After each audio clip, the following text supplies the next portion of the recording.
पहुंच पाता, लेकिन इस समय जो भी बोलना है बहुत सोच समझ के बोलना पड़ता है। इस समय जो अनंत शक्ति राधा जी है, इस नाम को लेकर विद्वत जनों मतभेद चल रहा है। इसी बात को मैं स्पष्ट करने वाली हूँ कि भागवत जी में राधा नाम है कि नहीं। इसी विषय पर हम बताना चाहेंगे कि राधा नाम भागवत में क्यों नहीं है।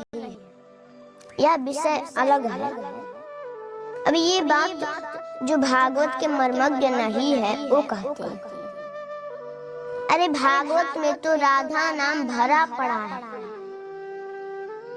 सुनिए, आप लोग ध्यान लगा करके सुनिएगा, बहुत महत्वपूर्ण बात है। स्वराधसा ब्रह्मणि रंसते नमः और भगवान पिता रात्रि शरदोत्फुल्ल मल्लिका विचरन्तुं मनश्चक्रे योगमायामुपाश्रितः।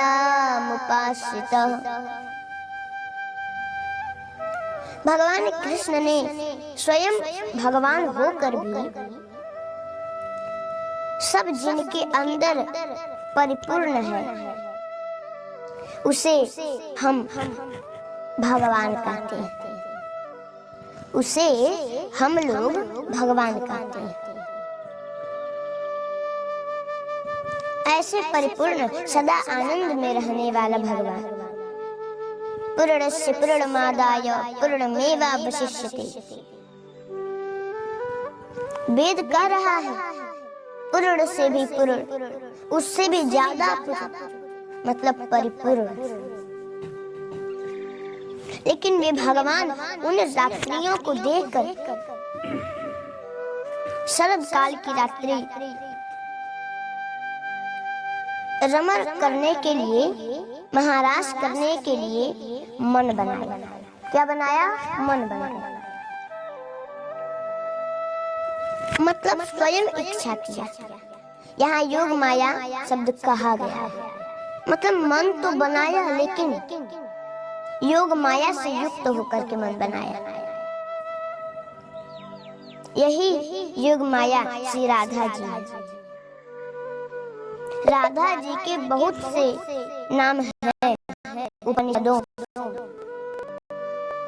और भी स्थानों में राधा जी के पर्यायवाची शब्द हैं। गोपी, योग माया, रमा, ये सब राधा जी के नाम है। किसके नाम है? राधा जी के नाम है। लेकिन यहाँ योग माया कहा गया है।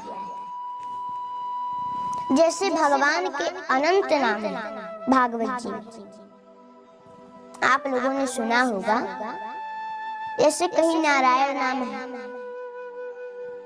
कहीं कृष्ण नाम है, कहीं हरि नाम है, कहीं विष्णु नाम है। तो कोई पर्यायवाची शब्द हो, लेकिन है तो भगवान ही ना। बताइए, है तो वो भगवान ही ना। उसमें कौन सा भेद है? कोई भी नाम कहिए, सब भगवान का नाम है। और आगे फिर कहा गया है कि अनया राधितो नूनम भगवान हरिरीश्वरः यन्नो विहाय गोविंदः प्रीतो यामन यद्रः। भागवत जी में ही लिखा है कि जब भगवान महाराज से गायब हो गए, अंतर्ध्यान हो गए, तो गोपियां रोने लगी। अब यहाँ ध्यान दीजिए, कह रही हैं, आपस में चर्चा कर रही हैं। अवश्य ही सर्वशक्तिमान भगवान श्री कृष्ण की वह आराधिका हो, अवश्य सबसे ज्यादा आराधना की होगी। इसलिए हमारे प्राण वल्लभ, प्राण प्यारे हमारे श्याम सुंदर हम लोगों को छोड़ दिए और उसको एकांत में लेकर चले गए। उसके भाग्य का क्या कहना, वो तो उनके साथ में है कि अपने आप को धन्य करने के लिए जिनके चरण रज के लिए ब्रह्मा, शंकर, लक्ष्मी आदि सभी देवी देवता तरसते हैं। क्या करते हैं? तरसते हैं। वो धन्य है। वो कौन है? वही श्री राधा जी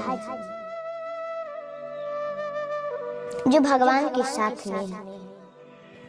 और याम गोपी मनयत कृष्ण विहायान्यस्तियो बने, जिसको लेकर के श्री कृष्ण महाराज से गायब हो गए।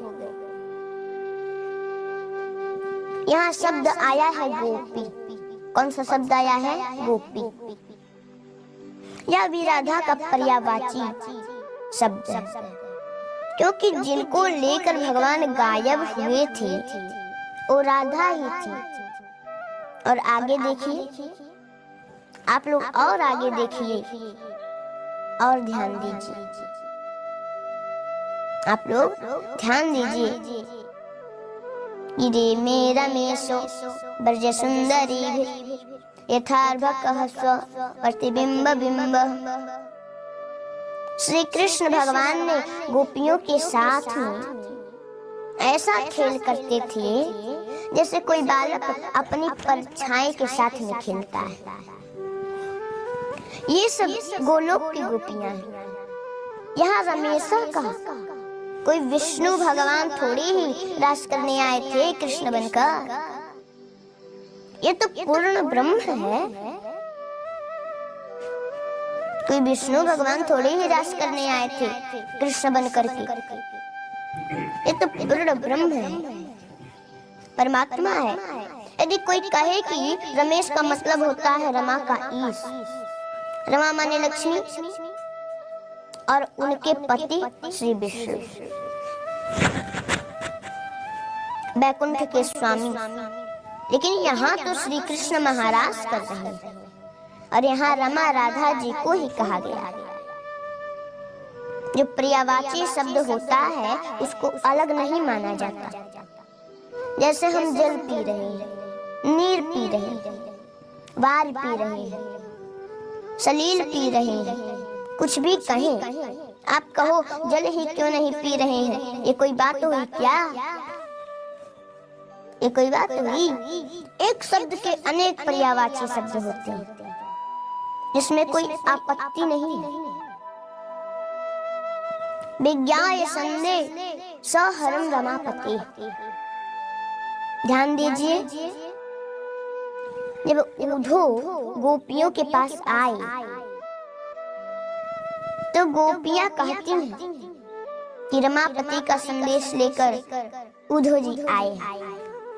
तो रमापति क्या विष्णु जी का संदेश लेकर आए थे? अरे श्री कृष्ण का ही तो संदेश लेकर आए थे ना। यहाँ भी रमा शब्द का अर्थ राधा है। और आगे बढ़िए आप लोग। और आगे कहा गया है, हे नाथ हे रमानाथ ब्रजनाथ अथिनासन मग्न उद्धव गोविंद गोकुलम ब्रज नरनवा।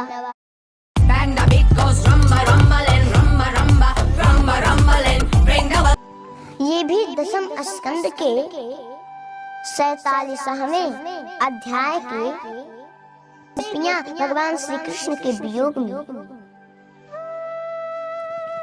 रमानाथ कह रही हैं। हे रमानाथ श्री कृष्ण के लिए कह रही हैं।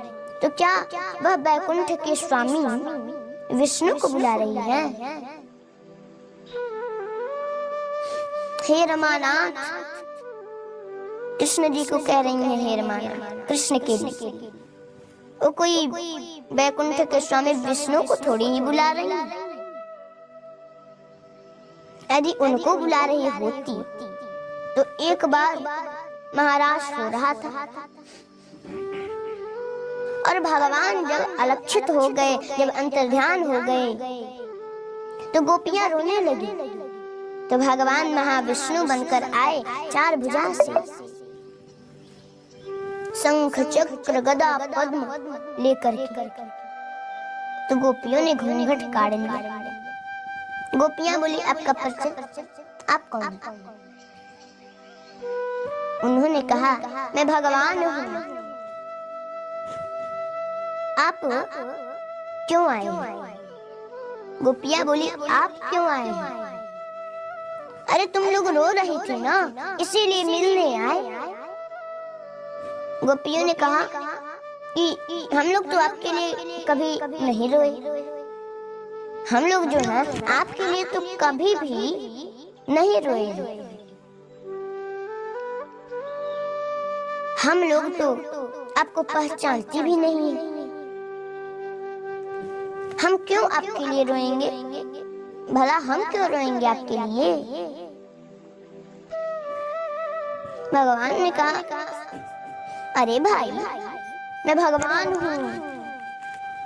गोपियों ने कहा कि भगवान से तो हम लोगों का कोई संबंध ही नहीं है, होंगे आप भगवान? तो एक सखी बोली, अरे रुको रुको, ऐसे मत बोलो, अपमान मत करो, शायद भगवान ही हो। तो इनसे वर मांग ले हम लोग, थोड़ा जब भगवान ही आ गए हैं तो थोड़ा हम लोग फायदा उठा ले।